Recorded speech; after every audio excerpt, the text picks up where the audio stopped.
What's up, people? It's your man, Urban Lover, coming from your mama's basement, baby. I know it's kind of late, but I want to talk about that game only for like a little bit because, you know, at the end of the day, I was still happy because the Lakers did come to play. Now, the first quarter, put like this, the first unit, blah. I mean, simple blah. You know what I mean? The first unit just ain't giving you nothing. Like I said over and over again, you know, a lot of people be hammering Nick Young, saying Nick Young shoots too much, this and that. What a lot of you guys fail to realize is that Lou Walton gave Nick Young the green light. You know what I mean? And a lot of plays are ran for Nick Young to get a lot of open shots. And that's what a lot of fans fail to realize. So, Nick Young was the only productive person on that starting five, has always been the only productive person on the starting five behind DeAndre Russell. Julius Randle, you know, once in a while he had up and down games, but he had the flu this game. But I'm just saying, you know, over the course of the season, when the young players like Julius Randle and DeAndre Russell go through their stretch of basically not producing, Nick Young has been producing. And when they do produce, Nick Young falls off, but not so many games. So at the end of the day, look, I know a lot of players, I mean not players, but fans are saying, you know, we should get rid of the veterans, this and that. I'm going to tell you like this, man. You can't have a bunch of all young players on one team. It doesn't work. Never did work. You got to have somewhere, you got to have a balanced line in there with some veterans as well to keep the young guys interested in the game. Because sometimes when you're losing, you get to that funk where you just don't want to play at all. And the veterans got to keep cheering them up, let them know, like, listen, man, you know, keep on, you know, striving. So you need them veterans in the game. You need the rotation. Now, I'm gonna bring out a video of my starting lineup that I will go from after the All-Star break on out, based on where we are record-wise, if we're trying to make the playoff or not. I'm going to bring one out if we're trying to make the playoff, and then one that if we're trying to tank. So it's going to be two videos, because I'm trying to not to continue making long videos. I love to talk, and sometimes I just keep drawing it out, you know, and it goes from 5 minutes to 15 minutes. But this game, I kind of like the idea that they once again allowed Zubac to get in there and play. You know, he had 10 rebounds, 16 points. I'm loving it. And I told guys over and over again, man, if he'd have started playing at the beginning of the season, man, that Rookie of the Year honors will be not up for grabs, because I know Embiid will probably get it, you know, right off the bat. But Zubac will be mentioned in that conversation. You know, I'm just being honest with you. He would be mentioned in that conversation if he was getting the playing time. And if somebody say, well, the D-League, you know, helped him out. Listen, the same thing with the D-League, the same thing with the NBA. It doesn't matter. You know, he could have been in the NBA playing the game, because we an average team, you know what I mean? We're up and down. So it would have been good for him to actually get playing time with these guys who we're going to be playing with in the future. Then the D-League, he's not going to be playing no guys. You know what I mean? And I believe at the end of the day that, because if you see in the Summer League, when you see in the Summer League where you can see over the course of games he was getting better and better because he was starting to get comfortable. And that's what happened in the NBA. Yeah, he might miss assignments and stuff like that, but who's not? I mean, the whole Lakers squad missed assignments and bad communication. You know, he even had a video out that he told Nick Young, you better hit that shot. You know what I'm saying? So a 19-year-old telling a 31-year-old guy that you better hit that shot. I love it. You know, I mean, that's confidence from somebody who first year in the league, first year in the United States, and, you know, throwing his weight around, which I like. But anyway, still played pretty good. Like I said, the starting five really didn't do anything. The bench, as always, came out. I was hoping that they would put Larry Nance with Zubac more. I mean, you know, at the start, but they had Tara Black playing with him on some occasions. I don't know. Like I said, don't get me wrong, I like Black at power forward because that's his natural position. But when they put him at center, man, it's just like we just give up easy baskets. And I'm not saying it's always on Tara Black fault, because it's also the perimeter defense as well. But if for some odd reason with Zubac in there, he actually tries. Like, don't get me wrong, I'm not saying that Ma's government doesn't try, but Zubac actually tries. You know, he actually tries to go for blocks. Maz and Tara Black has a problem where when somebody come in the paint, he's quick to jump before the guy even take the shot, and that's how he always wind up getting fouled. But anyway, that ain't what I want to talk about. You know, like I said, the Lakers played a good game. Jordan Clarkson, Lou Williams, you know, Jordan Clarkson did a nice little move and got to the basket. I love it. Lou Williams has always been, you know, dynamite, you know, in the game. So, you know, I mean, you know, at the end of the day, you know, we stuck in the game. That's all I ask for. Like, at least be, you know, give it a shot, you know, fight, you know, don't just get blown out. So, you know, they did what they had to do. I mean, you know, it is what it is, you know. But the thing I want to talk about is that a lot of and this is basically like some fans, you know, some NBA fans, and then you got the non-Lakers fans. are saying that Brandon Ingram is he's a bust because he's not producing, he's not doing this and not doing that. Now, I already addressed that in one of my couple of my videos. I don't call Brandon Ingram a bust, and I don't call him a superstar as well. Now, at the beginning of the season, also coming out of college into the draft, everybody was comparing him to Kevin Durant, and even I was at the beginning, comparing him to Kevin Durant. I say, well, he could be like Kevin Durant. And that's only going by what he did in college, not for what he did in the NBA. Now, keep this in mind. You got to also understand the system.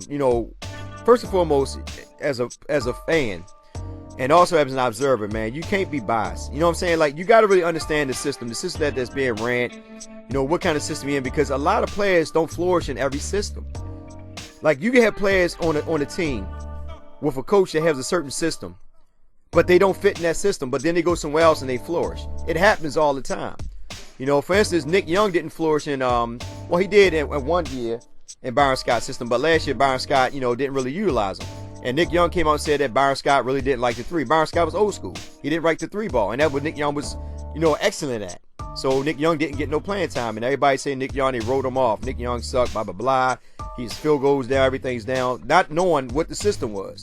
Just quick to call him a bust. Well, not a bust, but call him, a bum. He's this and that.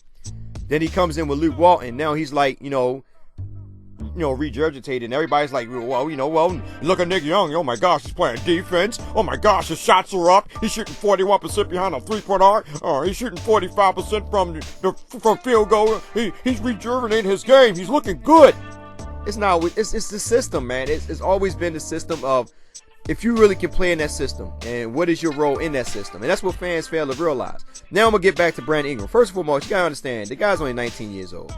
And I'm not going to say, well, look at Kobe. Kobe, he was only 17. I'm not going in that route. I'm not going to use other players as an excuse of, look at Brandon Ingram. I'm not going to do that, because I'm being real. At the end of the day, you did have some busts, draft picks. I can name a couple of them. Adam Morrison, Darko Milicic, Sean Bradley, Hashim Thabit, Anthony Bennett, Kwame. Did you say Kwame?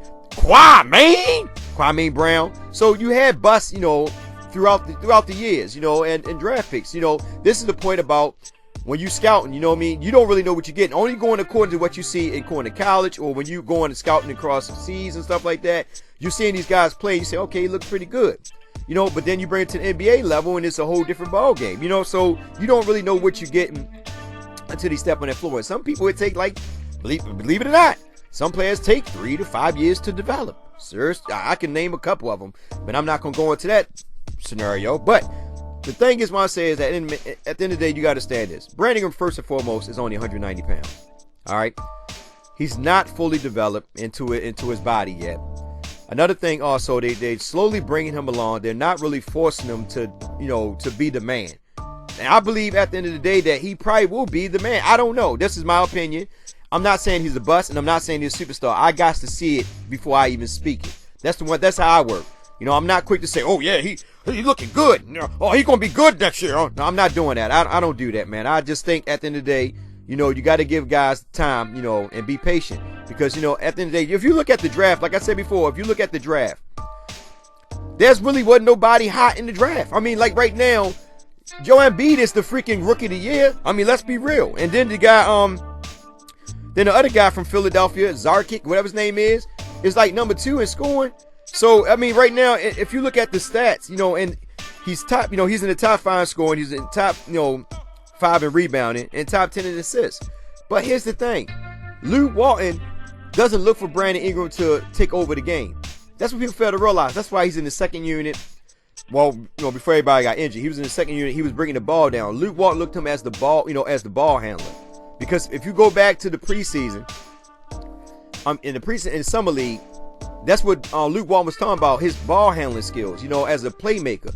And if you look at the games, when he comes down, he has the ball in his hand 90% of the time when he's on the floor. The thing is that Luke Walton is utilizing him to bring the ball across the court, sitting with Julius Randle, and get other players involved. That's why he came out and said that we got to be a more unselfish team. Guys got to pass more, because that's what he does. He's an unselfish player. He passes a lot. There were players back. What was a player? I can't think of his name. Was it not Derek McKees? Was it Derek McKees? I can't think of his name. But I think it might have been Dirk McKee. I'm not too sure. He was with Seattle back when Sean Kempman was there. And this guy was 6'10". I can't think of his daggone name right now. He was 6'10", and they say he could have been a hell of a player, but he was unselfish. He preferred getting everybody else involved. Now, Brandon Ingram is playing within the system. Like I said, Lou Walton is bringing him along slowly. They're not forcing him to take shots and all that. Now, sometimes he might be aggressive and go after it. Go to the paint, draw fouls and stuff like that. But they're slowly bringing him along. And you got to also keep in mind who he's playing with. A lot of people say Jordan Clarkson, he dribbles too much, he shoots too much. I agree, Jordan Clarkson does dribble too much, but Lou Walton has given them guys the green light, him and Lou Williams. On that second unit, Jordan Clarkson and Lou Williams are the go-to factors on that second unit. So yes, these two guys are going to take majority of the shots. It's the same thing when Kobe Bryant played last year, where he was taking majority of the shots, and D'Angelo Russell and all of them had to play behind Kobe. So it's the same thing this year. You got Julius Randle, who has the ball in his hand majority of the time. He's going to look for his shot first and then pass second. All right, they're setting up shots for Nick Young. Also on top of that, you got D'Angelo Russell. He's he's unselfish. He passes a lot. He doesn't take his shots. He's not aggressive as well. Then you got Lou Williams, Jordan Clarkson. Brandon Ingram is like the fifth or sixth person on that team that's looked to score. He's the sixth option. So fans that sit there and say he's the bust, he should be taking over and all that, you got to understand the system and what the system is set for him. Whatever Lou Walton is running, that's what they're set for. You don't know who gets the green light until Lou Walton come out and state it. Lou Walton already stated that Jordan Clarkson, Lou Williams, he's telling D'Angelo Russell. At one point in time, he said he wanted D'Angelo Russell to be a playmaker.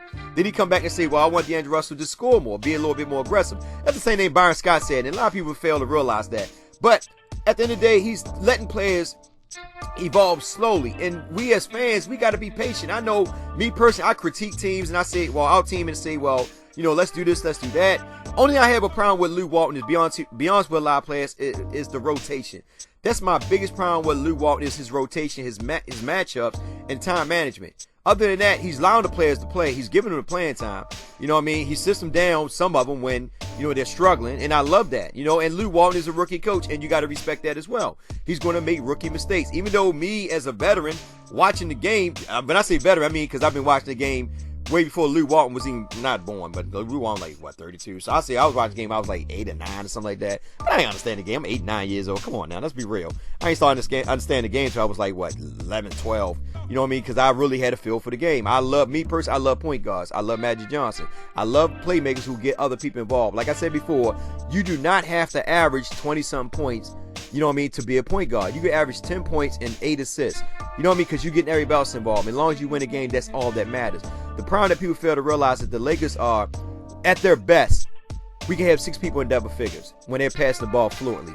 At their best. But when there's times when we struggle, we have people like Lou Williams, Nick Young. Not really Nick Young, because if you think about it, Nick Young only taking anywhere from 10 to 12 shots. On average, he's taking 10 to 12 shots, and that's not a lot. So in reality, Lou Williams only take a lot of shots. You know what I'm saying? So that's what people fail to realize. A lot of these guys on average is only taking 15 or less shots. That's not a lot of shots. And also the minutes are being equally spread among almost the whole roster. And I told people over and over again, what team right now have starters only getting 25, 26 minutes? You show me a team they're getting starters 25, 26 minutes. You know what I mean? At the end of the day, you ain't got nobody on the Lakers team that's getting 30 minutes. Last year, D'Angelo Russell was getting 28 minutes. A lot of people ain't know that. He's only getting 26 now. Jordan Clarkson was the most getting 32 minutes. I think he's only getting 25, 26 now. But Brandon Ingram, people fail to realize Brandon Ingram at the end of the day is he's playing as the 5th or 6th option. The 5th or 6th option. I say option. But you got to be patient with him, man. He's not going to take over the game. They're slowly bringing him along. And I said this over and over again. He's not a bust. He's not right off the bat going to be a superstar. Now, if he was on a team where the coach told him, you get the green light, you go, then yeah, he probably will average 15 points a game. If the coach gave him the green light to go, but the coach has set him up to be a point forward. If you watch it from preseason to the summer league, the preseason to now, he has the ball. His job is to get everybody else involved. He's not a bust, fan. So stop saying he's a bust. He's playing within the system. If you don't know the system, man, just freaking read up or something. Google. Do something with your goddamn life. Anyway, it's your man, Herbal Lover. Like, share, subscribe. Have a blessed day. Take care. And I'm here to defend, not to pick. I'm just joking with you guys. Take care.